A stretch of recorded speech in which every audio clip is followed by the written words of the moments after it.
조광희는 따뜻한 사람으로 기억되고 싶습니다. 사실 대체로 이제 정치인들이 욕먹잖아요. 우리 아들에게 누군가 질문했을 때 그래도 네 아버지는 그래도 괜찮은 사람이었다. 이 소리를 듣는 것이 저의 꿈입니다.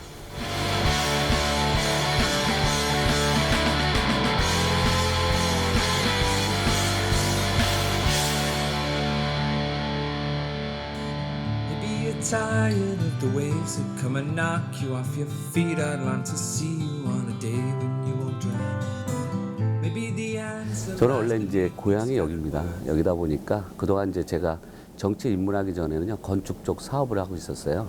건축 사업하고 있다가 그 2014년도 그 선거 때 6.4 지방선거 때 제 지역구 이제 도의원 하시던 분이 한 3개월 정도 남겨놓고 배란간 불출마를 선언하셨어요.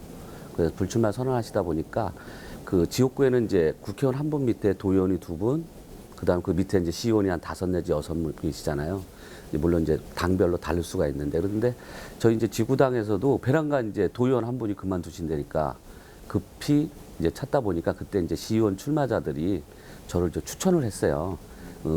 이제 안양 사람이고 한번 이제 그 어떤 정치라는 게 또 그럴 때가 있잖아요. 어떤 뭐 호남 사람도 있어야 되고 경상도 사람도 있어야 되고 충청도 사람도 있어야 되고 그러다 보니까 이제 제가 이제 여기 고향이고 그러니까 그 시의원님들께서 이렇게 한번 추천을 해가지고 고민 끝에 나가게 됐습니다.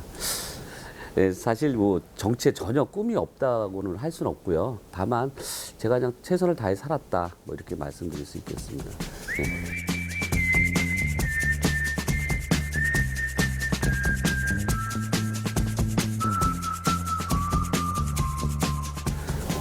제일 먼저는 이제 그 학교 밖 청소년이죠. 그 경기도에만 이제 그 학생들 그 미인가 학교하고 홈스쿨링 학생들이 한 8,000명 정도 10,000명 정도 됩니다. 근데 사실 이게 어떠한 그 정확한 숫자가 아니에요. 다시 말씀드려서 사실 학생들이 학교에 안 오면 원래는 찾아가게 돼 있습니다. 매달 찾아가야 되고 근데 그걸 지금 사실 안 하고 있어요. 그러니까 무슨 사고가 터졌을 때 얼마 전에 이제 부천에 어떤 학생이 이제 계모한테 맞아서 죽고 맞아서 무슨 일이 생겼을 때 요때만 교육청하고 그 학교 선생님하고 경찰이 찾아온다 그러더라고요. 그 이때는 그냥 방치되어 있는 거죠. 어떻게 보면. 근데 사실 지금 그 홈스쿨링이나 미인가 대안학교나 학교 밖 청소년 중에는 어린 학생들 중에는 그 요새 그 신문에 나는 그런 일들이 상당히 많다는 것이죠. 뭐 학부모님한테 학대를 당한다든가 아니면 어떠한 그 돈을 벌러 나간다든가 이런 어떤 그런 게 있는데 이런 것들이 정확한 어떤 파악이 안 되고 있어요. 이제 그것이 저희가 이제 이번에 행감 때도 지적한 건데 그 학생들을 정확하게 파악해서 그 학생들에게도 어떤 프로그램이라든가 사실 공부라는 게 혼자도 할 수 있긴 있거든요, 집에서. 근데 그러려면은 자기만의 어떤 프로그램이 있어야 돼요. 그렇다면 그거 이제 교육청이나 이런 데서 그 프로그램을 만들어서 요새 뭐 인터넷이라는 게 이런 게 있으니까 그걸 학생들한테 보내준다든가 이렇게 하면 되지 않을까. 그래서 그거를 이번에도 지적한 적이 있습니다. 그러니까 제가 볼 때는 학생은 꼭 학교에만 오는 학교가 학생이 아니라 지금 어떠한 일이 있을지 모르지만 학교 밖 청소년이라든가 아니면 홈스쿨링 하는 학생들, 그 다음에 미인가 대안학교 다니는 학생들도 우리가 교육의 차원에서 그들을 보살펴줘야 한다. 이렇게 말씀드리고 싶습니다. If I told you things I did before, told you how I used to be, would you go on with someone like me?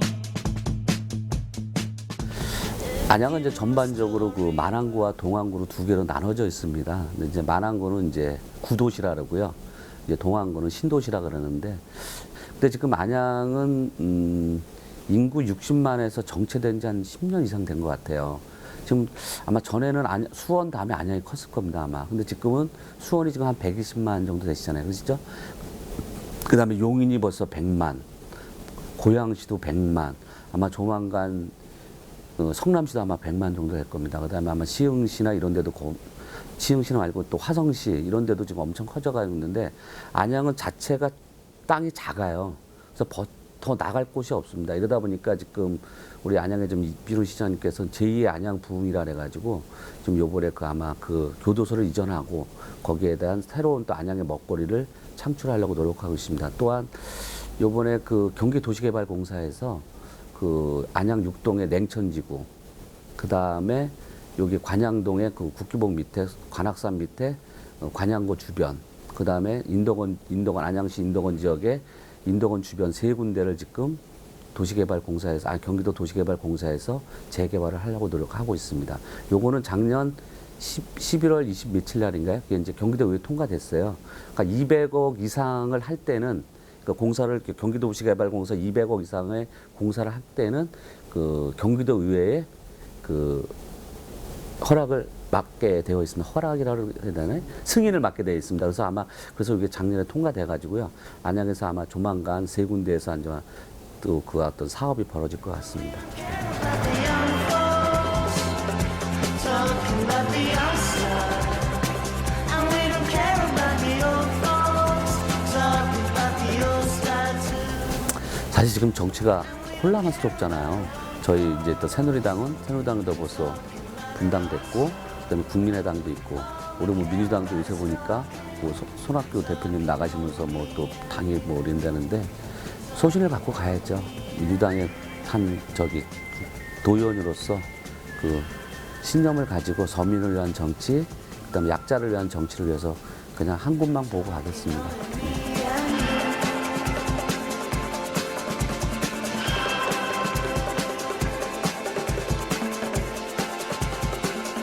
저는 항상 그 제 명함에도 딱 뒤에다 그거를 썼어요. 아주. 제가 꼭 약속은 지키겠다. 최소한 변하진 않겠다. 제가 그런 생각은 항상 갖고 있습니다.